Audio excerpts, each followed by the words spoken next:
وہ اچھی خصلتیں لے کے آگے پروموٹ ہو، آگے ترقی پہ جائے، دنیا کے جس کونے میں بھی جائیں وہ اپنے والدین کی تربیت سے وہ پہچانے جائیں۔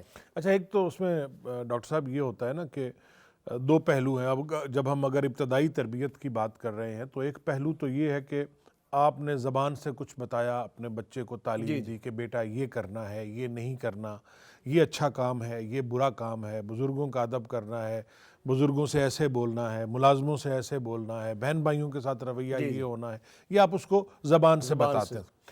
ایک آپ کی تربیت کا وہ پہلو ہوتا ہے جو آپ کا کردار ہے، جسے وہ بچہ دیکھ رہا ہے، جسے آبزرو کر رہا ہے۔ ماشاءاللہ، تو اس حوالے سے دیکھیے کہ کوئی کیا شک ذمہ نہیں ہے داری کہ ہے۔ یہ بندے کا جو اپنا کردار ہوتا ہے اس سے بہت جلدی آگے تربیت ہوتی ہے۔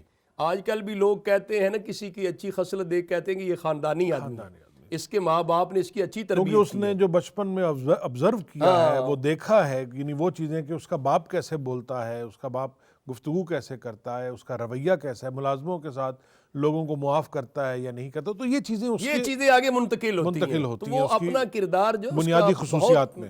بہت میٹر کرتا ہے اس میں، اور بڑا ضروری بھی ہے۔ اچھا کردار ہوگا تو اس اولاد میں خود بخود وہ خصلتیں منتقل ہوں گی۔ اب یہ وہ چیزیں ہیں جو شاید غالباً کسی سکول یا درس گاہ میں نہیں پڑھائی جا سکتی۔ یہ تو گویا کہ اپنے کردار سے دیکھی جاتی ہے، اس میں اور گھر بچوں کے کی ماحول کردار میں۔ سازی ہے، بچوں ہاں کی بالکل، یہ کردار سازی کا جو عمل ہے یہ بندہ زبان کے ساتھ بھی کرتا ہے اور اپنے کردار کے ساتھ بھی کرتا ہے۔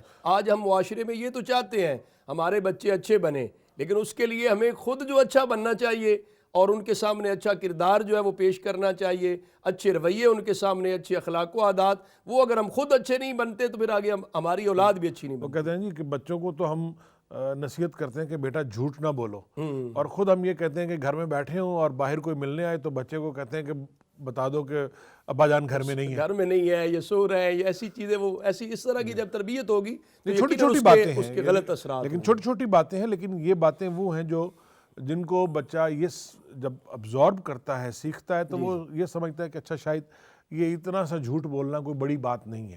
لیکن جب آپ نے ایک دفعہ جھوٹ بول دیا اور اس جھوٹ پر آپ کو ندامت نہیں ہوئی تو وہ پھر شاید آگے اس کا حوصلہ بڑھنا شروع ہو جاتا ہے۔ یہ ضروری ہے کہ ان کو ہر مرحلے جو ہے ان کو سکھایا جائے، سمجھایا جائے، اور ان کی عادات اطوار جو ہے نا ان کو بہتر بنانے کے لیے ساتھ ساتھ ان کی تربیت جاری رہے۔ حدیث شریف کے اندر آتا ہے، نبی کریم صلی اللہ علیہ وسلم کے پاس ایک صحابی ہے، ان کے ساتھ ان کا بیٹا بھی تھا، تو نبی کریم صلی اللہ علیہ وسلم نے اس بیٹے سے پوچھا کہ یہ کون ہے؟ وہ کہنے لگے یہ میرے والد گرامی ہیں۔ تو سرکار دو عالم صلی اللہ علیہ وسلم نے اس موقع پہ ارشاد فرمایا کہ آپ لا تجلس امامہ، ایک تو یہ لا تمش امامہ، ان سے آگے نہ چلیں۔ نبی کریم صلی اللہ علیہ وسلم نے والد سے آگے نہ چلیں۔ آقا حضور نے جو تربیت فرمائی کہ والد کے آداب سکھانے کے لیے اولاد کو فرمایا لا تمش امامہ، کہ اپنے باپ کے آگے آگے نہ چلیں، اور ساتھ یہ بھی فرمایا ولا تستتب لا، اس کے لیے گالی کا سبب نہ بنے۔ اگر آپ کسی اور کو گالی دیں گے تو نتیجہ تن تیرے باپ کو بھی گالی ہوگی۔ آپ کسی کے باپ کو گالی اور برا بھلا کہیں گے، ظاہر ہے وہ جوابی طور پہ تیرے باپ کو بھی برا بھلا کہا جائے گا۔ اور ولا تجلس قبلا، جب بیٹھنے لگے تو اپنے باپ سے پہلے نہ بیٹھے، پہلے ان کو بیٹھنے دیں۔ اور ولا تدعو باسم، اور اپنے باپ کو نام کے ساتھ نہ پکاریں، یہ ہمیشہ لقب کے ساتھ ابا جی ہے، ابو جی ہے۔ تو یہ اپنے اس انداز کے ساتھ سرکار دو عالم صلی اللہ علیہ وسلم نے اس صحابی کی موجودگی میں ان کے جو صاحبزادے تھے ان کی تربیت کی کہ آپ اپنے والدین کے ان آداب کو مد نظر رکھیں۔ تو اس سے ضروری ہے کہ آج ہم بھی تربیت کرتے وقت اسلامی تعلیمات اور نبی کریم صلی اللہ علیہ وسلم کا کردار مبارک، آپ کے جو ارشادات عالیہ ہیں ان کو مد نظر رکھ کے اپنے بچوں کی تربیت کرے، تاکہ انہیں دنیا کی زندگی میں اٹھنے بیٹھنے میں، لوگوں کے ساتھ مراسم میں، بول چال میں ان کو گفتگو کا سلیقہ بھی ہو، اور ان کو اپنے معاملات بہتر طریقے سے چلانے کا طریقہ اور سلیقہ بھی ہے۔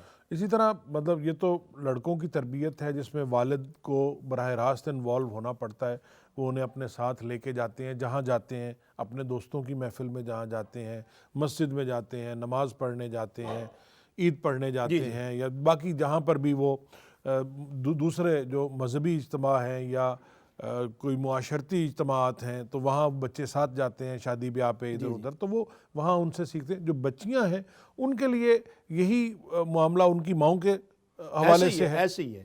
وہ ظاہر ماں جو ہے وہ ان کے لیے درسگاہ ہے, ان کی زیادہ تربیت ویسے گاہ ہے. وہ میں اٹیچمنٹ تو ماں کے سمجھتا ساتھ ہوں رہتی کہ ہے. آج کے معاشرے میں اور ویسے بھی دیکھا جائے تو والد کے ساتھ بچوں کا اتنا ٹائم نہیں گزر رہا جتنا ماں کے ساتھ گزرتا ماں ہے, کے ساتھ اور خاص طور پہ بچپن کا دور. جی اور وہ بچپن کا اور پھر بعد میں بھی بچیوں کی جو تربیت ہے وہ زیادہ تر جو ہے وہ والدہ ہی کرتی ہے. تو لہذا ماں جو ہے وہ ضرور اس بات کو مد نظر رکھے گی کہ ان کے یہ جتنے عبادات کے ہیں, معاملات اور دیگر جو مالی معاملات ہیں اور زندگی گزارنے کے ہیں, جاب کے ہیں, تعلیم کے ہیں, سارے معاملات کے اندر ماں اگر نظر رکھے گی تو یقینی طور پر بچیاں جو ہے اچھا کردار اور اچھا کریکٹر جو ہے معاشرے کے سامنے پیش کریں گی. کیونکہ ظاہر ہے بچیوں کا جو جتنا ایک آسانی کے ساتھ یا کمفرٹ کے ساتھ وہ اپنی ماں کے ساتھ چیزیں ڈسکس کر سکتی ہیں, اتنا باپ کے ساتھ وہ نہیں اس طرح وہ باپ کے ساتھ تو وہ نہیں کر سکتی.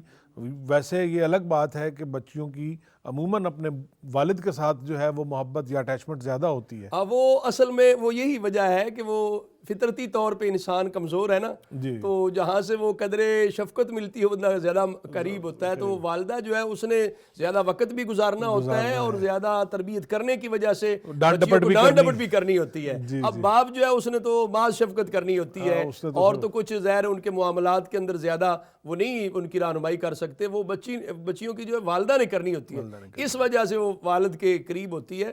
باقی جو ہے والدین دونوں ہی میں تو سمجھتا ہوں اولاد کے لیے بہت بڑی نعمت ہے, اور ان کے زیر سایہ جو پرورش اور تربیت جن کو نصیب ہوتی ہے انہیں اللہ تعالیٰ کا شکر بھی ادا کرنا چاہیے, اور اپنے والدین کا ادب, احترام, خدمت اور ان کی تربیت لینا بھی چاہیے.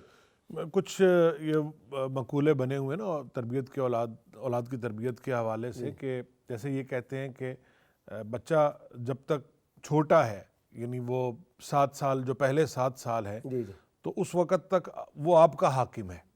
ٹھیک ہے, یعنی جو بچہ آپ کو حکم کرے, جو فرمائش کرے, آپ نے اسے پوری کرنی ہے. اگلے جو 7 سال ہے, جو 7 سے 14 سال تک کی عمر کا ہے, اس میں آپ حاکم ہیں کہ آپ نے اس کو اپنے حکم پہ چلانا ہے, کیونکہ وہ ایک بڑا نازک مرحلہ ہوتا ہے عمر کا, کہ جس میں بچے کے بننے یا بگڑنے کا.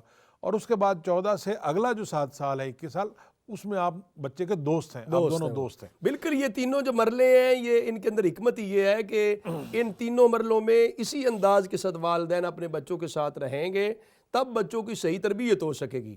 اگر وہ ان بچوں کو اس طریقے سے شفقت نہیں دیں گے بچپن میں, تو یقینی طور پہ ظاہر ہے وہ قرب بھی نہیں ہوگا, وہ پھر آگے سیکھ بھی نہیں سکیں گے. چلیے اس پہ ہم مزید تفصیل سے گفتگو کریں گے. ناظرین محترم, پروفیسر ڈاکٹر محمد ظفر اقبال جلالی صاحب ہمارے ساتھ تشریف فرما ہیں. باران رحمت میں ہم گفتگو کر رہے ہیں اولاد کی تربیت کے حوالے سے, تربیت اولاد پر. تو ابھی وقت ہوا ایک بریک کا, ہمارے ساتھ رہیے گا, ہم تھوڑی دیر میں آپ کی خدمت میں دوبارہ حاضر ہوتے ہیں.